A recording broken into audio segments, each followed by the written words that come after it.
Hey, before we get going, today's show is brought to you by Growers & Co., who have launched a brand new magazine specifically for growers like you, growers like me. This is a twice-a-year publication with articles centering on the culture of small-scale farming. In this first issue, which you can buy right now at growers.co, there are several really awesome farmer profiles, some great essays. I wrote one myself on regenerative agriculture, so maybe I'm biased, but it is a really cool publication, and I'm excited to be a part of it. For the uninitiated, Growers & Co. is the brainchild of Jean-Martin Fortier, the market gardener who is working to create a tool and apparel company with a focus on small-scale farming. The goal of Growers & Co. is to be a brand that represents the dignity, skills, and creativity required to do this work. Since I've known JM, he has been working on this idea, and it is really cool to see nearly a decade of work come to fruition. Learn more at growers.co. Today's show is also brought to you by Farmers Web. Farmers Web software gives you the tools you need to manage your entire sales process. Built specifically for farmers' needs, Farmers Web helps you save time, reduce errors, increase efficiency, and provides flexibility for working seamlessly with your whole customer base. Our free account includes features for sharing your real-time and coming soon product availability, as well as the option to create an availability calendar to inform buyers about your product's seasonality. Free accounts also include access to Farmers Web's how-to guides, offering pro tips and best practices on selling online to individual buyers, as well as how to work with such buyers as restaurants, schools, and stores. A 1-month free trial is available for the paid account, which includes all features to manage customers and orders, including accepting online credit card sales, handling advanced pickup or delivery orders, giving select buyers special pricing and payment terms, tracking your buyers' payments, keeping detailed sales records, and much more. Even manage orders and payments for buyers not placing their orders online. Request a demo and learn more at farmersweb.com. All right, let's jam.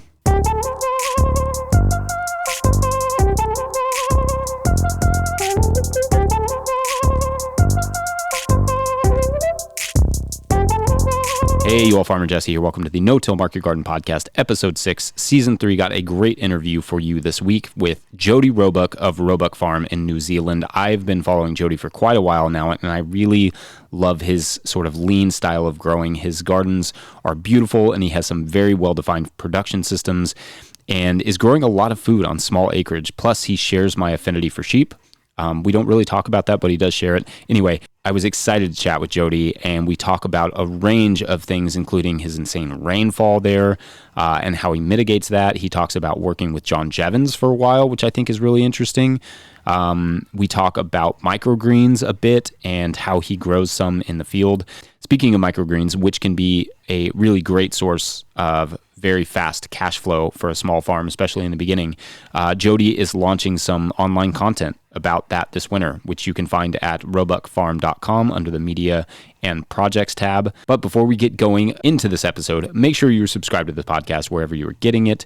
There are over 500 people who support the show over at patreon.com/no-till-growers. Would be awesome if you jumped aboard. You can even pay a full year ahead now instead of monthly, and even in multiple currencies, because Patreon has really kind of upped their game.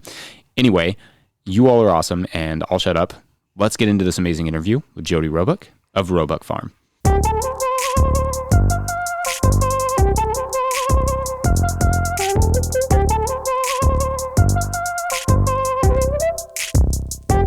Jodi Roebuck, welcome to the podcast.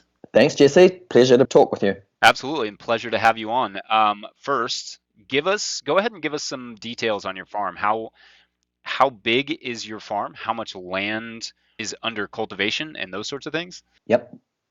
Okay, so our farm is 7 acres. With the grazing, we graze a lot of other leases as well, but the area under cultivation is half an acre. Sorry, I talk metric. We've got 1,000 square meters of bed space. That doesn't include paths or access. And we're in a very wet climate with 2.3 meters of rain. That soaks in, but we're also in a very windy, it's called the Roaring 40s, so wind is our big challenge. And when the rains come, usually it's 9 to 10 months of the year, it's wet, but the winter, when the days are short, that's our challenge, because photosynthesis is very difficult. It's overcast, it's wet, and it's windy. There's no sunshine for possibly 3 months. So we grow 52 weeks of the year. We're in New Zealand, the North Island, the West Coast. Our region is called Taranaki, and we live we're 5 kilometres inland from the coast. It's the most western part of New Zealand that sticks out in the ocean. And we're 12 minutes from town, New Plymouth, which has 100,000 people. I grew up in New Plymouth surfing. I've got a background in design. And then I started in agriculture when I was 21 in 1996 and pretty much been farming since. I've gone from conventional orchard work to growing heritage vegetable seed in New Zealand. Then I went and worked with John Jevons in California. He's the author of How to Grow More Vegetables. Brought that skill set back, brought our land in 2004. It's got a very nice aspect. We've got a river boundary. It's a flat valley that is north facing. That's our sun aspect. And we knew this one in 1975. They cut all the topsoil off and pushed it all over the bank to flatten out the valley floor, which is about 1.5 acres. So we knew that we're starting on a mountain ash subsoil, no organic matter, very compacted. And we live by Mount Taranaki, which is probably the North Island's biggest weather maker. And in 1998, Mount Taranaki got 10 metres of rain, which is 33 feet. So she's super wet, free draining. And we can, they call it 4 seasons in one day. We can go from just raining cats and dogs to a dry wind for 24 hours and need to be irrigating.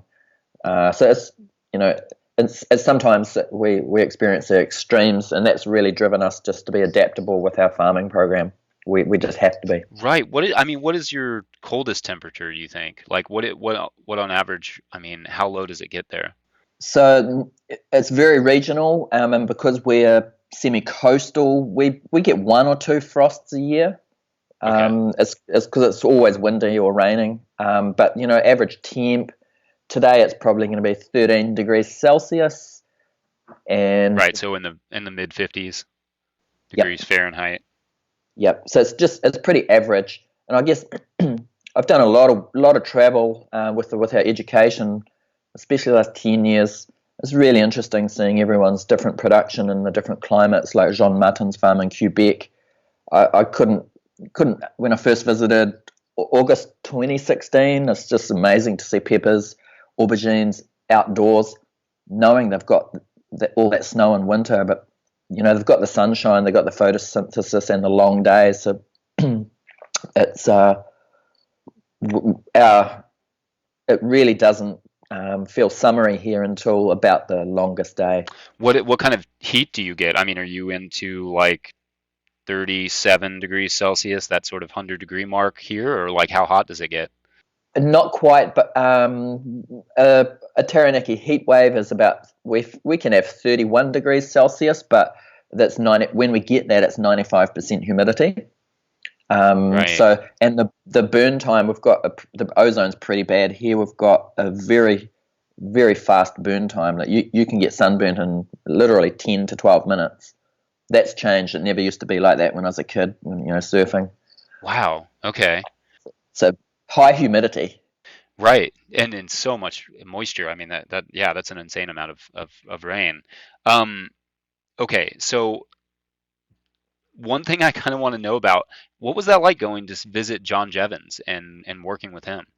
Oh, it was great. So my kind of how I came across his work, at my apprenticeship that I did in New Zealand in 2001, I was working for Kay Baxter at Coriander Institute, and she had switched. She's really a permaculturist, and she's one of the first that I'd seen that really brought the biointensive into her seed production.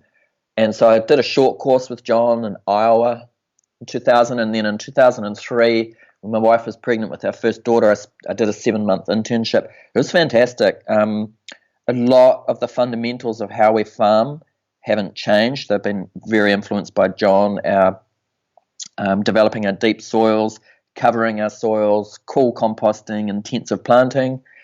The we brought our land and we did a lot of cover cropping in the beginning as we developed, our deep soils. And I guess one thing that one skill I didn't have was the ability to market. And so I never got to the point with the heritage vegetable seed where I sold it.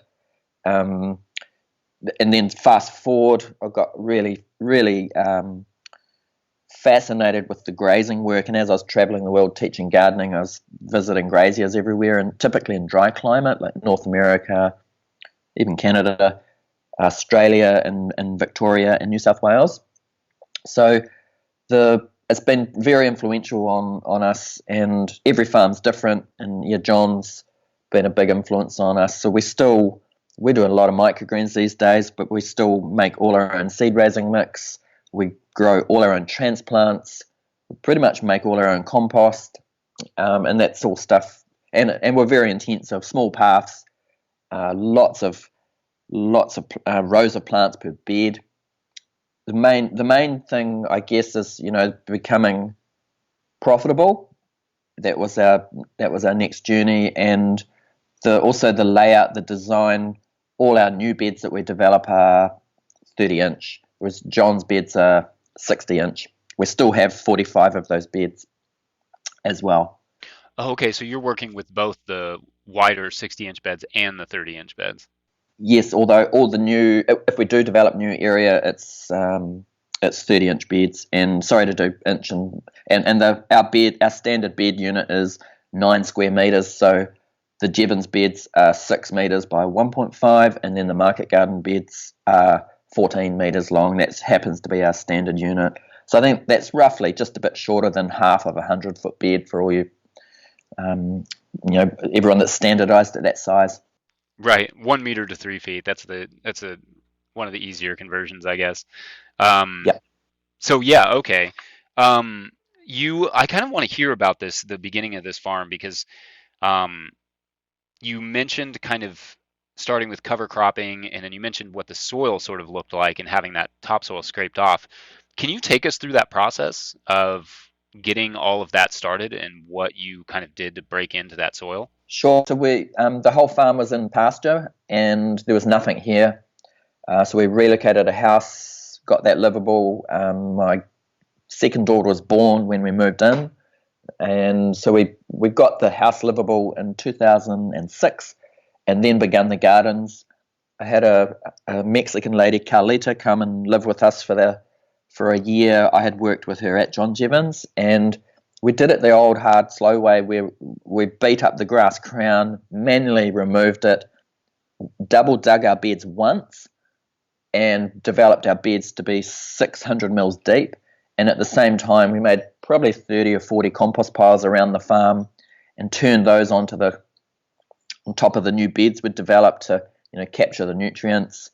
And fast forwarding to now, we've put 300 mils, so about a foot of compost over those beds, pretty all homemade with lots of carbon in the compost, all and slow.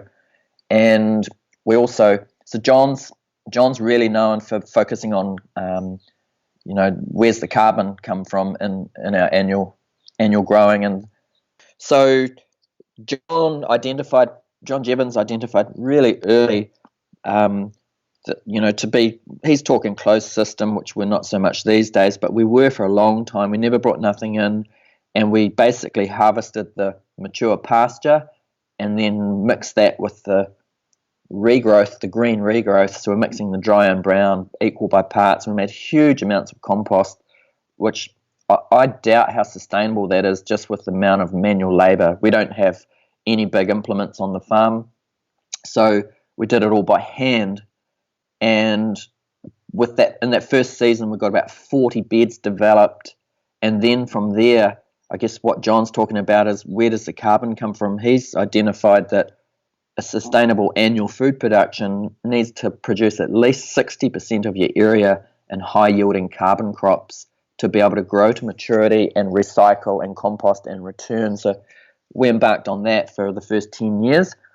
And so he's saying 60% of your area is producing high-yielding carbon crops, 30% is producing pretty much root veg for your diet, and the other 10% is, he calls it minerals, where your classic veg, tomatoes, peppers, lettuce, and that. So that 60-30-10 ratio, we actually went like 95% carbon crops, massive winter cocktail mixes and summer mixes, while we were embarking on building the farm, the family, infrastructures, fencing for the animals, and just getting everything established. Fast forward to now, I guess in between, Curtis Stone and Jean-Martin Fortier toured New Zealand in 2016, and we hosted them for an event. And a couple of interesting things. Jean-Martin commented he hadn't seen soil like that before, and that really is something that came from John Jevons' influence on us. And both Jean-Martin and Curtis invited me to go work on their farm, so I did that August 2016, kind of thinking I was going to develop the market garden. It was in the back of my mind. And then I basically came home, did a 100-day working bee with a bunch of support, doubled our growing size or area. So we went from 45 to 90 beds that season. And I think my key change was we built the washroom before we began marketing our salads. So I really took on Curtis's kind of his crop rating value, and this idea that he had scaled down, grew less varieties, but was focusing on fast days to maturity, high value, multiple cut, popular, and so on. So we started with that business model, and we do about 15, 18 crops year round, and really quickly with the DTM, the days to maturity, we can grow all our mixed salad in summer and fast, so we don't need so much area, and it takes 2.5 times longer to grow it in winter. So it took me a while to work out I need 2.5 times more area. So it's winter now here, and people, we've basically got the whole farm in salad, some carrots, and a lot of microgreens. But come summer, we only need a portion of the farm to keep up with those volumes. So all the greenhouses go into cherry tomatoes, cucumbers. We do a lot of carrots. We do the purplet, like the red shallot or spring onion, as we call it. So we do all our variety in summer. So yeah, probably the single most influence on us with the recent development of the farm is Curtis's work, and he's still making a lot of great content. Just little gold nuggets like your farm income potential is your number of beds times how many crops you can grow on average per year times your average income across your crops. So if we rewind to 2 years ago, we were 90 beds, they're 9 square meters each. We were doing an average of 4 crops per year, and our benchmark was to turn over $300 per crop. So that equation comes to 112,000 turnover, and that year we did 120,000. We're pretty much doing an extra $30,000 turnover each year. So 2 years we're doing about 180,000 of half an acre at the moment. And I think that as our market grows, we're able to grow more food in the same area or expand and put in new beds, which we're about to do this spring. So putting in 25 new beds, and again, if I focus on 4 crops per year times $300, it's 30,000 extra revenue. But if we look at that slightly differently and I focus on the faster crops, if I can push it out to 5 or 6 crops per year and set the financial benchmark per crop from 300 up to 350, those new 25 beds, suddenly we jump from 30,000 turnover to 52,000. So really like these simple planning tools, and always looking for optionality in our decision making. If we have options, usually it's a yes, we'll roll with it. That's great. I love the simplicity of that. One clarification from the 60-30-10 carbon ratio that John Jevons gave you. the high yielding carbon crops, are those just exclusively cover crops, or are there other things that are considered high yielding carbon crops? A lot of the crops, John's, he's kind of got I guess a rating value for his crops at work too. So he's really excited about summer millet, flour corn, dried beans, amaranth, quinoa, and we've grown all those over the past. And if I rewind 10 years, we found it a lot easier to grow dry legumes. So we grow a lot of dry dwarf bush beans for our diet. We backed out of growing the grains, very labor intensive and to harvest and process, and especially the crops that have hulls on there. So ideally the carbon crops are producing a storable food crop for you. A lot of storage foods in John's work. It's a vegetarian diet, and we've since we started grazing, and I was vegetarian 13 years. We've really focused on the grazing as well. Bred our animals. We graze sheep. We graze a breed called Texel, and we've bred them on other people's land. So it's a huge part of our diet as well. And I really believe that the annual vegetable production historically has been the fertilities come from the animal systems, whether it's the manure inputs or rotating let's say a seventh of your farm back into pasture. Pastures have been the soil building aspect there. So to fast forward now, we're not doing those cover crops. We just don't have the space or time. But as we developed the new market gardens, we embraced, a lot of Jean Martin's work that he's popularized. The first thing is, the one thing you don't have on the farm is time. Acknowledging that really, really helps you with your decisions. And also with tarping. So we did a lot of tarping as we expanded the market garden. And now we got a very simple crop rotation, same influenced by Curtis, but the start of the rotation, we'll compost a bed, use other amendments. At the moment, we're using blood and bone, and then we'll go two successions of quick leafy greens. So it might be transplanted lettuce followed by direct seeded baby mustard, followed by root veg, and then I'm fascinated with pea shoots. We do them in the field as our cover crop, but the first harvest of them is our fastest and most profitable field crop. We do them year round. So the regrowth, you've got options then. It'll regrow. We don't get a second cut, but we can leave it till it's flowering. It fixes nitrogen. Huge amount of root material, organic material put into the ground very fast in a short amount of days. So that's we might have 100 square foot, 300 square feet of mature peas continually in the field, which if you look at putting them into microgreen trays in your greenhouse, we would need another greenhouse just for the pea shoots. So we're just doing the true microgreens in the greenhouse with the first two seed leaves, the cotyledons.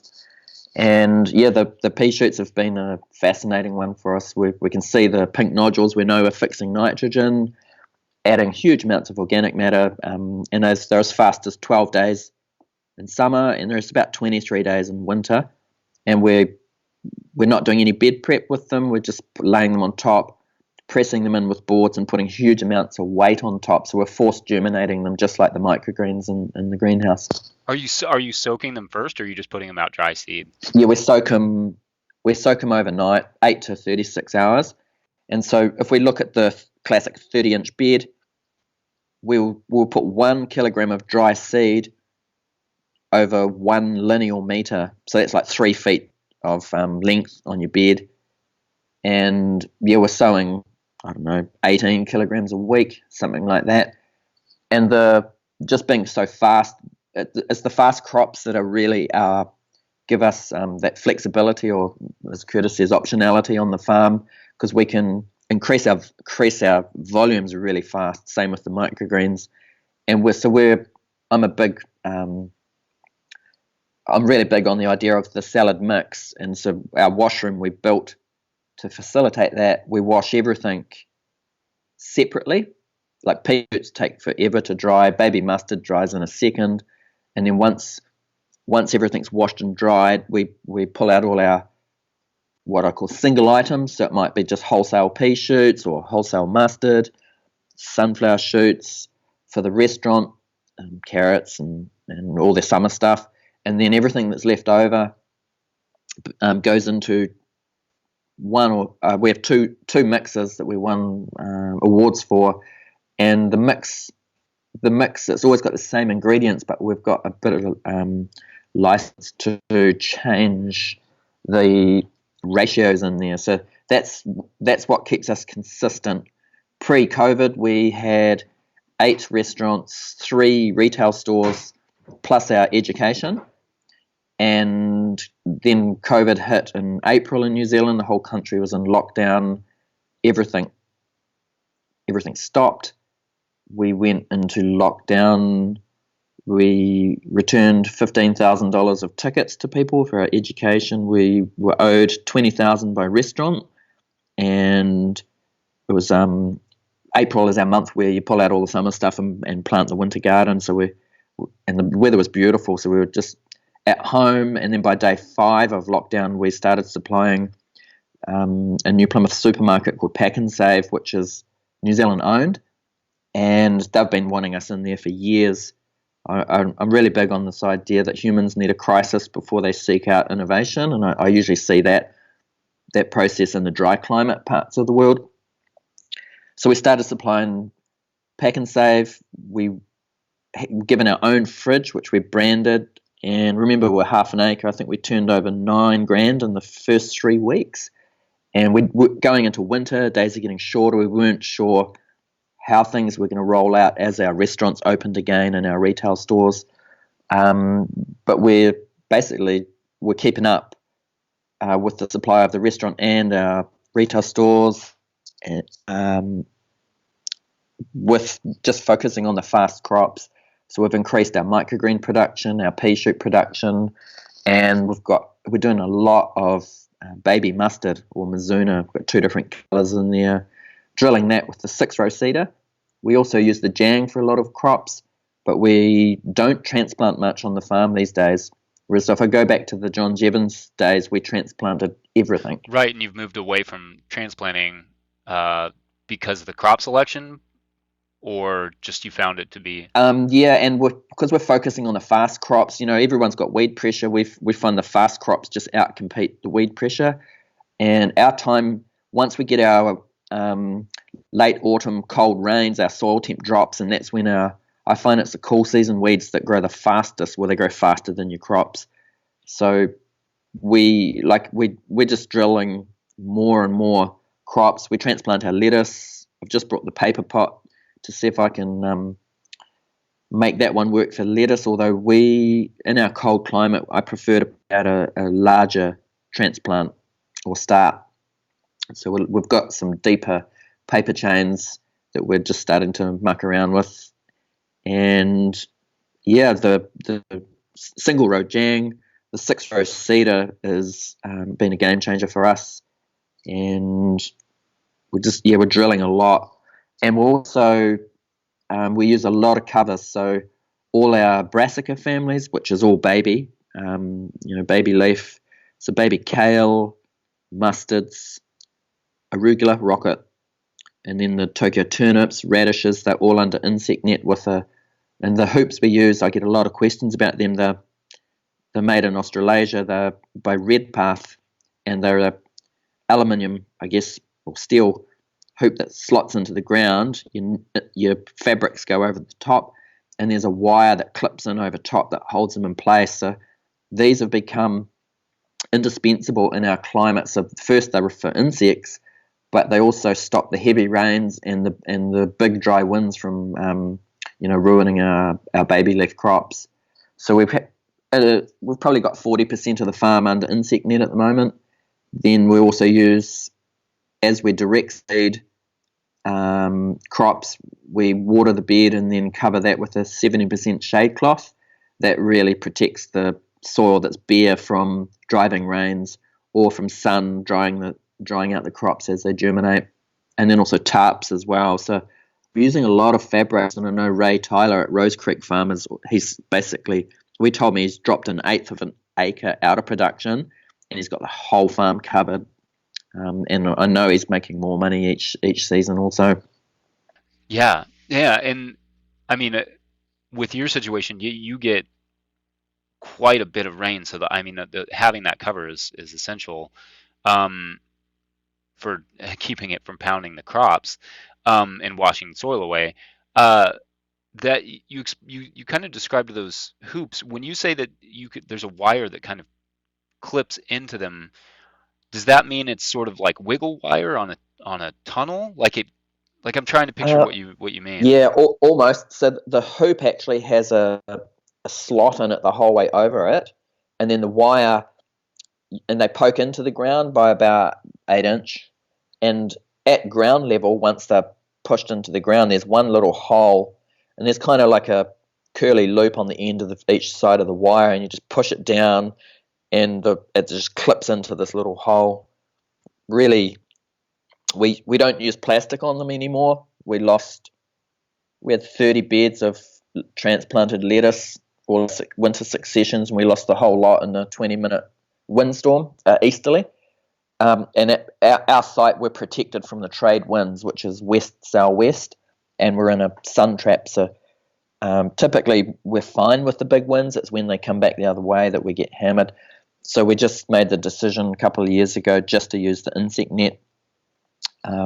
So these hoops, you can use insect net, frost cloth, shade net, plastic, bird netting, any fabrics on there.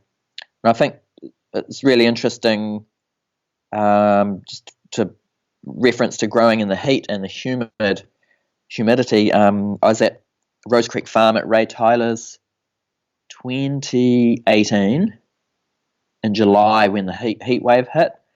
And it's pretty interesting seeing Ray transplanting lettuce super early in the morning, and then putting up, just bendy wires and covering his lettuce starts with black shade net for the first 2 weeks. So he's hardening off to the heat, whereas we're most of the year hardening off to the cold weather.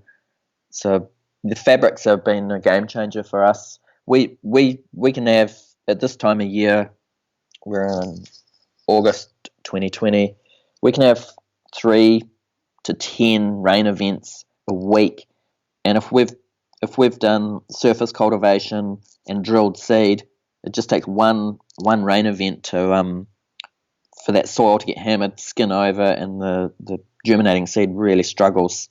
We pretty much lose a crop every rain event. The covers are just our insurance.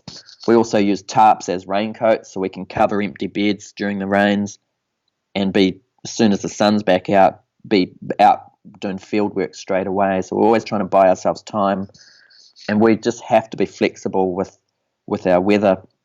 So I guess I've been really influenced by Ben Hartman's work, the Lean Farm, and as we took on the supermarket supply, probably never would have done that if Curtis hadn't done it first. As we took on the supermarket supply, it really became clear to me that we work 6 days a week. Every day we're harvesting and planting, and that's our goal, just to be focusing on those 2 tasks. There's still jobs that have got to be done on the farm, but my workers are out there at the moment harvesting. It's a fine day today. We'll be drilling seed later today. It's harvest day tomorrow. So we just have to be flexible with our program. So we built, with Curtis Stone's support, we built our washroom before he came to New Zealand to do a 4-day market garden event, and we've pretty much been using that as we first built it up until recently. We've closed it in, and we've got all our trolleys on wheels, and we're doing about 170% of our salad production currently that we usually do, and we're in the middle of winter, so the washroom, and we also can scale from half an acre eventually out to 1.5 acres. That's our restriction on our land size, where it's flat. we know that washroom will support that production, and we're not in a rush to develop that and until our market allows us to, grow those volumes. But the washroom's flexible. I joke that I've got the most wheels per half acre that there is. We've got trolleys everywhere, wheels everywhere, mixing trolleys. So once everything's washed and dry, it comes back out the chiller, and in a matter of minutes, we can put our mixes together. So we're just always trying to eliminate murder or waste, and focusing on, we have one farm trainee with us year round. We're always trying to focus that our farm trainee is doing the jobs that, they're only touching or part of activities that make profit. Right. And in terms of staff, like what does that look like? How many people are there working with you? So my wife Tanya, she teaches art history and painting at a girls' school, and so Tanya runs the business. She does all our communication, ticketing for our events. She does all the invoicing. She does the books, and so she's probably doing that in 15 hours a week. And we're looking at transitioning her out of school as the farm grows. We're looking at building online education, and we're going to build that ourselves. So Tanya's got a background in arts, and I've got a background in design. So at the moment, or up until now, it's been just myself running the farm with one farm trainee, and we have a lot of people reach out to want to come upskill on the farm, as I've done on other people's farms too, and we really enjoy seeing them get set up. We've got a friend Fernando in Madrid, and he did 3 months with us, and then went back home, leased some land, bought a walk-in chiller, put a marquee over it, started with microgreens, then with field salads, and within 9 months had a fledgling market garden. So I'm really big on that farmer to farmer support. The Fields of Farmers, the book Joel Salatin wrote, was very influential on us. So it's me plus one farm trainee. Yeah, that's great. Okay, so I want to talk a little bit about soil prep. We talked about the sort of moisture issues of heavy rains. Can we talk about what your sort of soil prep looks like? Yep. So we're drilling seed year round, so we're doing bed prep year round. So the main thing for us is managing the moisture. Typically it's too wet, and so we're looking for how the tools respond. But first I'm just putting my hand in the bed and giving the soil a squeeze to see will it hold and will it crumb away nice and fine. And then I guess we're using a broad fork. I've developed a fork that is half the width of a 30-inch bed, so it's 15-inch wide. It's over a foot deep, and so we're typically what most people call broad forking, although the fork has a T-handle on it. It allows us to work with the fork on a very low angle, and we're working backwards, and there's very little leverage on it, so we're just giving lift to the soil, and as we pull the fork backwards, we're able to give it another little lever, so it really helps with just no messing around with the structure of the soil, just giving lift, adding air. Then we use so that we have no tractor, no walk behind tractor. So it's the fork. We use a German rake made by Wolfgarten. It's a 35 centimeter soil rake, and we also use the tilther, and we've got a big Makita drill on that. So typically we will be broad fork, tilther, rake, and then add compost, which we keep dry because of our rains. And we've been using a bit of blood and bone lately as well, getting really good results with that. Actually, pretty much the insect pressure with our brassicas left the farm when we started dressing our beds with blood and bone. I really feel like we're bringing the animal systems back to the garden using that. So we're always looking for making a seed bed, whether we're transplanting or drilling seed, and it's all about the moisture management and then the technique. developing the beds initially was where all the work was. The ongoing bed prep's insignificant. The biggest job on the farm is composting the beds, and I guess that's the short answer of our bed prep. The tilth has been a game changer for us. Just working that surface, making a nice fine seed bed, and with this 6-row seeder, I'll do what I call a dry run just on part of the bed after I've prepped it, just to make sure it's running nice. And so I think the enemy of the 6-row seeder is too wet, too dry, and too much root material in there. So the tilther and the just moisture management allows us to get a good run on that. So we're seeding 20 beds a week with the 6-row, and a couple of beds with the jang, really. And I brought that tool back a trip with Ray Tyler. I just love it. It's been just really made the process efficient. And we've got 2 greens harvesters. So we've got one for the field that always has a new blade on it. We change that about every 2 to 3 weeks. And the greens harvester for the microgreens in the microgreenhouse also, that's usually, we rotate it around. That's got the blunt blade. And I'm going to just shout out to a couple of farmers, but Jeremy Mueller from Commonplace Farm. He's just changed farms.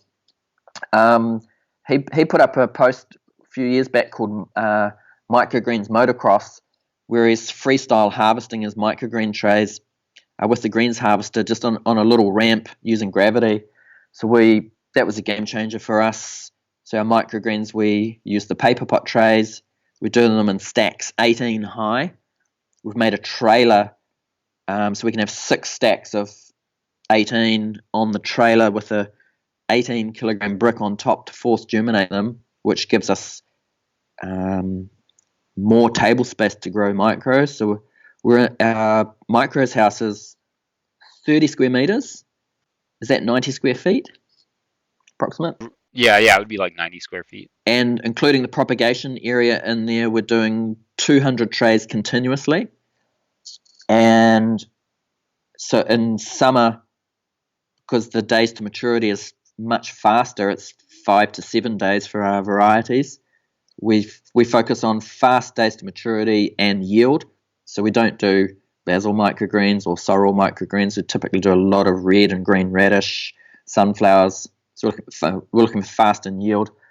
And we just bank on, for our planning, $20 a tray profit, although it can get, some radish trays we've had 650 grams, which is about $42 in 6 days.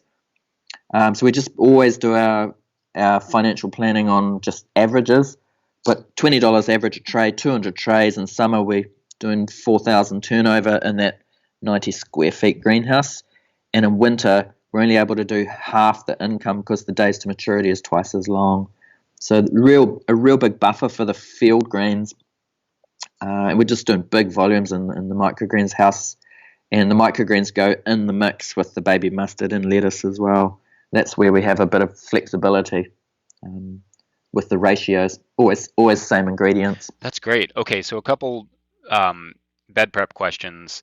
You said blood and bone meal. I'm assuming it's meal. You said blood and bone. So I'm Yep. assuming that's a meal. Can you talk a little bit about how much you're putting on of each? Or do you know what the percentages are?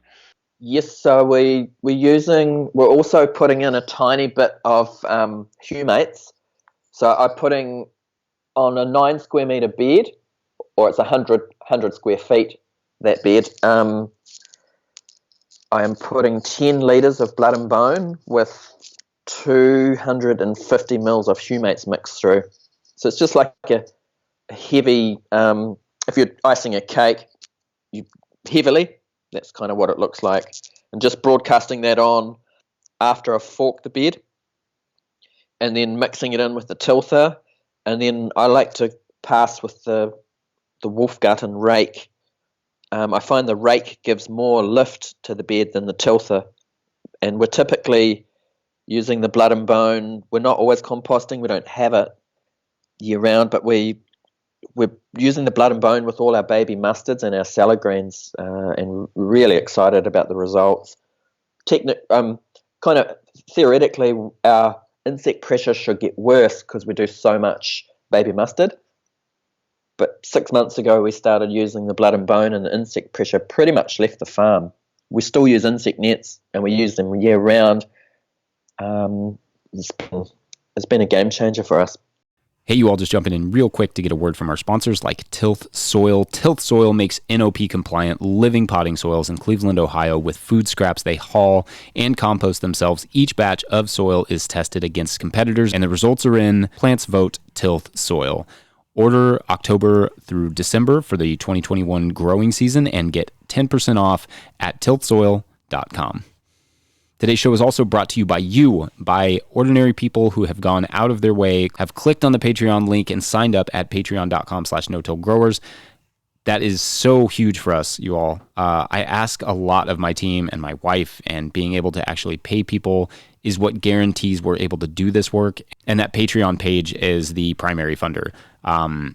So consider signing up at patreon.com/no-till-growers, where at a certain level, or if you just bump up from one level to another, you get a shout out on the show. So big shout outs this week to Scott Snodgrass, Jody Miller, Shane and Emma of Aslan Organics, Travis and Heidi of Arcadia Acres, Ryan Gosser, Jean-Martin Fortier, Yannick LaPlante, Adam Schwartz, and Megan. Big thank you to all of our show supporters.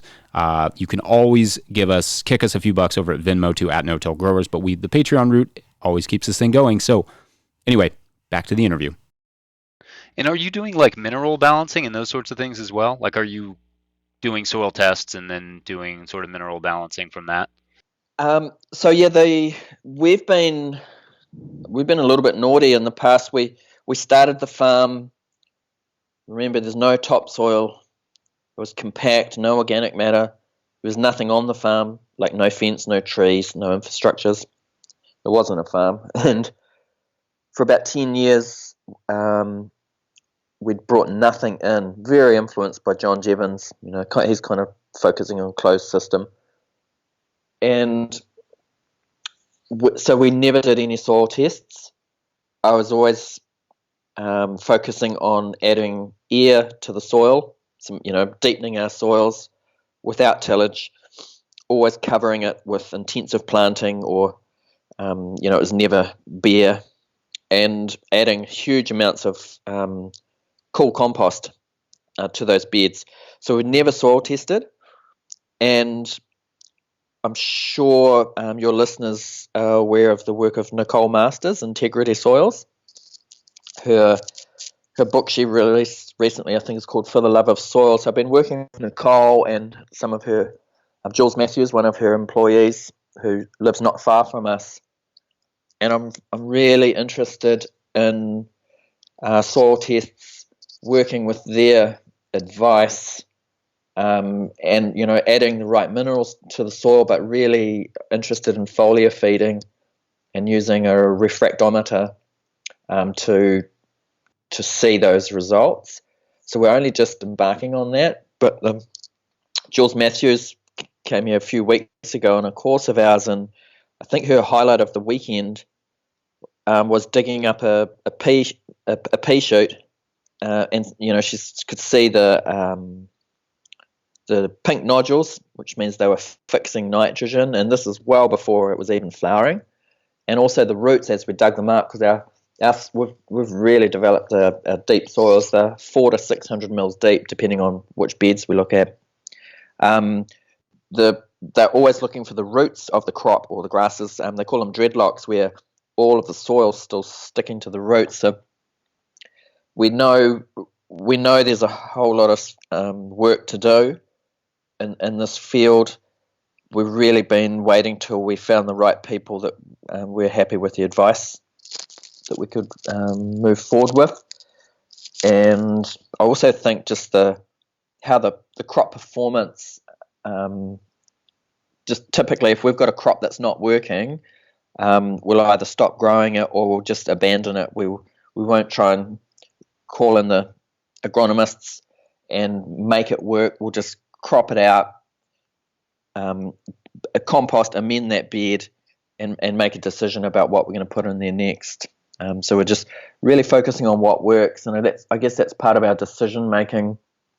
Again, I'm always looking for optionality. So at the end of the day, you've got to have a market to be able to sell what you're growing. But I always reference this example. We grow a lot of coriander, and we drill it with the jang, single row jang. The roller is, I think it's LJ24, with the cogs set on front 14, back 9. So we're dropping as much seed as we can. And when the coriander's ready, it grows like a weed for us year round. In summer, we drill it twice a week because it bolts quick. And in winter, we just drill heaps more beds of it because it takes longer to get established. And we market that to our chefs with the root on. It's the only crop on the field we bunch. And in the outdoor washroom with the spray tables, using the Terratech blue handle, the spray gun, we wash it down, bunch it, and then I store it in a food grade bucket with a lid on it, with about an inch of water in the bottom. We've got like 10 days plus to market that. Chefs go nuts because they've used the root for their curries, and so we can just sell huge amounts of it for very little work. Whereas if I look at basil, for us, I need to flat the seed, prick it out, propagate it, transplant it, and very intensive hand picking, and then we pretty much can't refrigerate it, and we only have that same day to market it. We just don't have the options with it. So that's just an example of what drives our decision making. We don't grow the varieties that a CSA farm would grow, like Jean Martin, but in summer we have the space, and we've got 4 greenhouses. I really like the tomahawk. I'm not sure what else, another way to call that, but it's a bit of wire with a string on it, and basically the low and lean process with Tommies and Cukes, being able to drop them down and lay them on the ground and keep the production going. So this year, our cucumbers with this low and lean method, we've got a specific variety that's way more prolific than others. I guess it's a Lebanese type. It's called Delight. We dropped our cucumbers 14 times, and at the end of the season, they had no powdery mildew or disease in there. At the end of the season, when I pulled them out, I actually unraveled the tomahawk with the twine on it to see how long it was. It was 33 feet, 10 meters long. So that's how long our cukes grew this year. So this year, I'm looking at we did 10 types of tomatoes last year. This year we're going to just move forward with the 3 best cherries, and we're going to sacrifice the first fruit truss at the bottom so we can start that low and lean process. And I think we can do 400% volumes on our tomatoes this year just by variety selection and lowering them more often. We kind of missed the boat on them a bit last year. They got away on us. I definitely think, and I know your growers probably think the same, but you can grow more food each year on the same area, and that's something John Jevons always talked about as a basic goal. We're looking at expanding a bit this year, and I think we're probably going to hit. I think we could go 220,000 turnover on 2/3 of an acre. And I can't see why we can't double that again in time to come. Not in a rush to get to that point, just growing more as our market allows us to. So the restaurants last year brought everything we produced, which was fantastic. We have a very weak farmers market kind of space here in Taranaki. There's a bunch of small markets, but it's pretty much hobby scale, and that's where we cut our teeth. We started at markets, and I guess if it wasn't for Curtis Stone, maybe 4 years ago he quit the farmers market all his followers on YouTube didn't really understand what was going on. And then he started at the supermarket, and it was great having people like Curtis that have been before us, where you can follow their journey, I guess. So when going back 4 or 5 winters ago, we got some business advice, and I should have probably been spending that money on my walk-in chiller, but it was a agriculturist, Craig Haddle, and some of his advice, he actually led us into retail, and so that was the best thing that we did. We're not at the farmers markets anymore. It got as quiet as 6-hour return, a 4-hour market, $80 turnover, and the farm's turning over currently 180,000 on half an acre, and we're in retail, and so I really like the work of Bear Creek Organic Farm, and I know Curtis made some content with them. You probably have too, Jesse. I haven't, but I know their work. That's a really cool farm. Yes, and so we this kind of Curtis interviewed them, and he said, you've got something like 6,000 people in your little township next to you. How are you doing those microgreen volumes? Have you brainwashed people that it's a superfood or something? And their response was that it's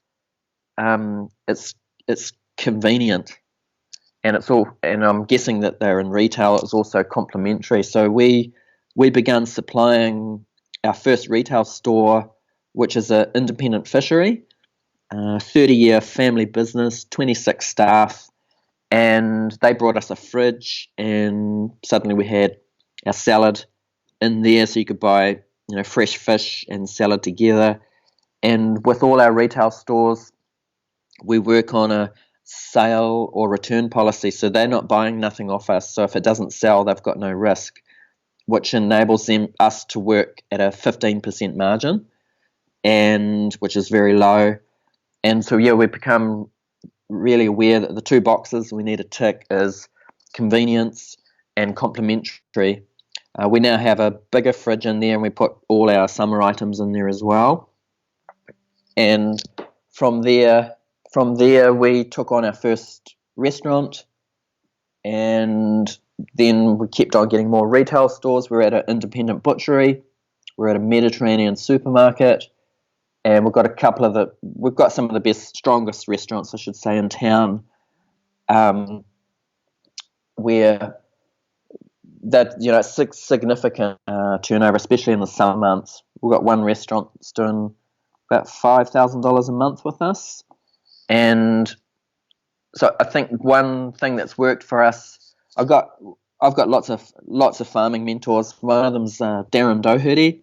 He's Regrarians, and he's got this philosophy of we go where we're invited. So people ask us how we got how we got started, and how, like this podcast I'm doing with you, or we were on a farming program called Country Calendar. So really, in short, all of our restaurants, all of our retail stores have approached us, and when we began, although I was advised not to, we went around all the restaurants and gave them free samples, and not one of those restaurants has ever been on our box. So there's something about that is very simple, but it's worked for us, and we're just always having great opportunities in front of us continually, like talking with yourself, and it's exciting. I'm really enjoying farming, and just the learning never stops. Yeah, no, that's very true. In fact, I watched that Hyundai, is it the Country Calendar that you were talking about? Yeah. Super cool video. I will definitely link that for people to watch it. The one thing that's in that video that I was thinking about a minute ago is that you do green onions pretty extensively. Yeah. So we call them spring onions. Spring and onions, I think, and the Australians call them shallots. Right. Okay. Right. Yep. Often called scallions here too. Yeah, scallions. Yep. Can you talk about that production? Because I found that's a crop that, like, for us at the farmers market, is in high demand, and we can basically, in the middle of the summer, in the spring it's harder, but in the middle of the summer we can sell everything we bring. Can you talk about that production a little bit? Yeah, nice. Well, we've actually faced. So just to rewind, that country calendar episode was filmed. Same thing. They approached us, and then they basically said, "We're here to tell your story." Not all media work like that. They filmed for 40 hours before editing to produce 21 minutes of TV. We were 4 months in selling salad at a restaurant, first restaurant, and our first retail store. So it was very early on in the picture that was filmed. Now, the green onions, we're actually not growing them anymore because we don't have that market space that you do. Although the reason we were growing them is they just grow like a weed for us. We direct seed them on the Jang. I forget the roller, but it might be F24. And we've actually switched from the green onion to the purplet onion. Now, the purplet is a red onion that will grow, will bulb up to a significant size if it's allowed space and long day length.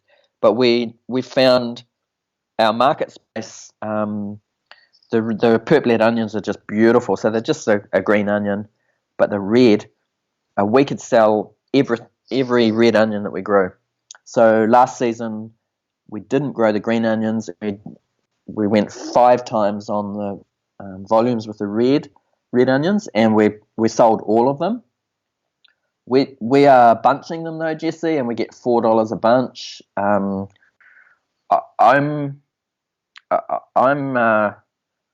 skeptical about bunching anything. And Really? Okay. Yep. So the only crops we're currently bunching on the farm is coriander and the purplet onion. Everything else, all our root veg we're doing, say our Tokyo turnips and our radish. I'm just chopping all the tops off, leaving an inch, and cropping out, hosing them down in the outdoor washroom, drying them and selling them bagged, which gives us more days to sell them as a fresh item. Carrots also, we do a lot of carrots, and this is kind of going to bring up a big conversation about pricing and stuff, but the carrots, I top and tail them in the field. I sow them with the Jang, and we've done lots of varieties to work out which one we can do nearly year round. And yeah, so we do a lot of carrots. We're doing about 100 kilograms of carrot in a 9 square meter bed. They take us 90 days to grow, no matter what time of the year it is. And I typically don't do a selective pick. I just crop the whole bed out and then top and tail them in the field, take them to the washroom. I spray them down with that blue gun, and then I use a power washer or a gurney, a water blaster, wash them in the crates with that. And then I take them into the salad wash and pack room, and we've got a big screen in there where we dry them and grade them from there. And we really enjoy working with some of our restaurants where they basically give us 6 months notice on what they would like and the volumes that they would like. So we scaled up our carrot production, and we've got like 3 weeks to market them with the tops off. And we also match one of our food aggregators, if that's the right term here, called Bid Food. Once we got to know the chefs well, we got to actually ask them, because pricing was the toughest thing for us when we started. I wasn't shy of preparing new beds, building new greenhouses in the washroom. My big concern was, how am I going to sell this? It sold itself. But the toughest job was, how do I price things?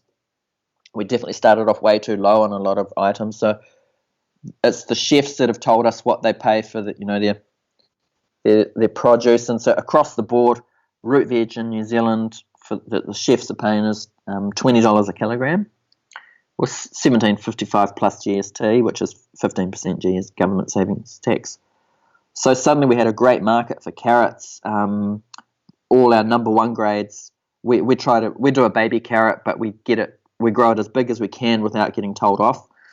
And we're doing like 40 kilograms a week to one restaurant, which is there's $800 of carrots, pre-sold, grown to order, and we've got 2-3 weeks to store them in the chiller before we deliver them. Whereas a bunched carrot, I know farmers that are going to market with bunched carrots, coming home with those that they haven't sold, taking tops off, and then selling them as juicing carrots. You're double handling that and then selling them at a low cost. So we're really enjoying the relationships we have with most of our chefs, and been able to just get on the same page as them. What we found, what the restaurants are looking for is quality, consistency, and they'd like you to bring, to have a strong brand or a presence about your business as well. So going into COVID, we had 8 restaurants. A couple of them were small orders. What we've done now is we've finally set, and I wish I did this earlier, we've finally set a minimum order. And we deliver 3 times a week, so we'd like people to spend $150 on each delivery. Otherwise, we just send them to our retail stores, especially the supermarket. We have every item we supply in there, and it's just meant we haven't had to deal with the small orders. And when we're delivering, I'm delivering 3 times a week to 3 retail stores, the supermarket, and 8 restaurants. There's a lot of places to drop into, to deliver to invoice, and then it's Tanya who's tracking all those invoices. So we just really simplified it by being in retail and at the supermarket. So we know what we can't grow, and we don't promise anything to our chefs. We've got no boron in our soil. I wish we could grow spinach and beetroot. We've tried. We'd know we'd have a good market for that. We're just focusing on what we can grow and what we can do well, pretty much year round. Same with the micros. We've probably done 40 varieties in 20 different ways. We just grow pretty much 3 varieties now, which is the fast and the high yielding. We like to get 330 grams from a tray, or a kilogram from 3 trays, and as fast as possible. Right, and a kilogram is about just over 2 pounds, I think, for the listener. Yeah, I think it's 2.2 pounds. Right. And same the pricing here. We don't undercut or overcharge. Everything's pretty standard with our, the bid food, the large suppliers for the restaurants or other growers. So the microgreens are $70 a kilogram plus GST here, and most our salads, the baby mustard, $32 a kilogram plus GST, pea shoots $54 a kilogram, and sunflower shoots $54 a kilogram also. So that's like $24 a pound in America for us. It would be $24 a pound for those pea shoots, and the ones at $54 a kilogram. That's great. That's great. Oh, just to jump in with the microgreen production, so we're using the paper pot trays, and we're using the paper pot drop seeder. I think there's another name for that, to plant the seed, and we're only using the 8mm plate. We tried all the other plates, and it took me 2 years to work out I only need the 8mm plate, and we drop 2 lots of, for the radish or the larger seed, I do 2 clicks with it, so I drop the seed twice on the tray. And then with the small microgreen seeds like kohlrabi, that's probably my favorite small seed one, broccoli, cabbage, red cabbage, mizuna, we do 1 drop with the 8mm plate. Then we press it with a board that has a handle on it. We water them, and then we stack them up on the trailer with a weight on top, and force germinate them. So there's those stacks. It's a big space saver for us. Those stacks. We have 18 trays high, 6 stacks on a tray. I'm just doing the math on that. 18 times 6 is 108 trays on the trolley being force germinated, which gained us basically another shelf top for production. So our micros typically, they're about 1/3 of their life force germinating in the stack. Then we unstack them to the bottom shelf for the next third of their life, where they elongate a bit, search for light, and then I found they really like to photosynthesize and finish for that last third of their life, where we move them to the top shelf. So 3 times a week we're harvesting the whole top shelves and then replenishing, moving the bottom up to the top, unstacking off the trolley and reseeding. So our limitation currently with the microgreens is we can do 200 trays continuously in that 90 square foot greenhouse. We would need a bigger greenhouse to do more trays than that. And remember the pea shoots we're doing outdoors as well.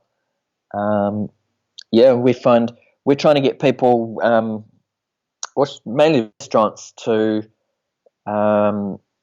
the microgreen mix is pea shoots, red radish, green radish, and we won an award for that one. But we think that's my favourite ready to plate salad. Obviously, it needs a salad dressing on it, rather than just using them as a garnish. 2 little radishes on top of your whatever you sirloin steak or whatever. And we've got quite a few restaurants using substantial amounts of salad from us, and the core of it is the microgreens. The other mix that we do, Jesse, is we call it leaves and shoots, and that is lettuce, 2 baby mustards, and then the microgreen collection, the red radish, green radish, and pea shoots. And so it doesn't. My motto is just keep planting. And we track the days to maturity on everything, the microgreens, the field greens. In the washroom, on the side of the chiller, I have a whiteboard that has every garden bed that's named and numbered. And when we're planting, if we drill a bed or transplant a bed, we write the date, the crop, and how many grams that we've planted on the whiteboard. And then on harvest day, we do a first cut of something. We've got to bring it to the washroom anyway. We can take a quick look and check in with how long it's currently taking to grow. So that's the main planning tool for us on the farm, is keeping in check with currently how long things are taking. And on the microgreen trays, it's just a bit of green painter's tape and a date, just on 1 tray per stack. And on same thing on harvest day, we're just checking how many days is it currently taking to grow. Obviously, it speeds up, the days are shorter. Your production is quicker in summer and longer in winter. But if you don't know how long it's taken, you don't know. It's a bit more difficult to keep up with your consistency. Yeah, I love those little nerdy details at the end, just talking about, I mean, just the stuff about the salad greens and like just knowing those little mixes. That's cool. Jodi Roebuck, this has been an absolute pleasure chatting with you. You too, Jesse. Thanks heaps for reaching out to us. It's great talking to you. Look forward to seeing the podcast come up. And thanks for all the content you've been making too. I've really been enjoying a whole lot of your podcasts.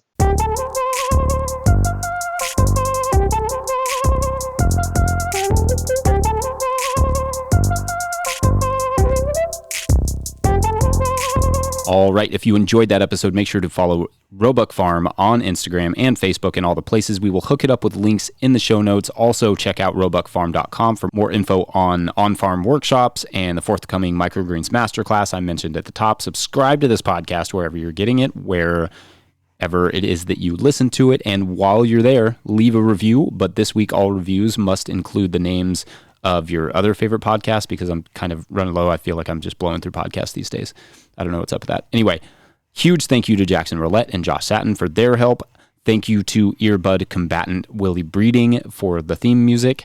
Thank you to my wife, Hannah Crabtree, for all the things that she does in the world. It's amazing. Thank you all for listening. We'll see you next week. Bye. It's big. Cincinnati's not that far. We're pretty close to Cincinnati. I know that name from a TV program in the 80s. Yeah. Yeah, it's not far. It's like hour and a half. That's where the Cincinnati Bengals, the Cincinnati Reds, that's like our closest sports city. So Kentucky doesn't have any pro sports, so that's our closest one.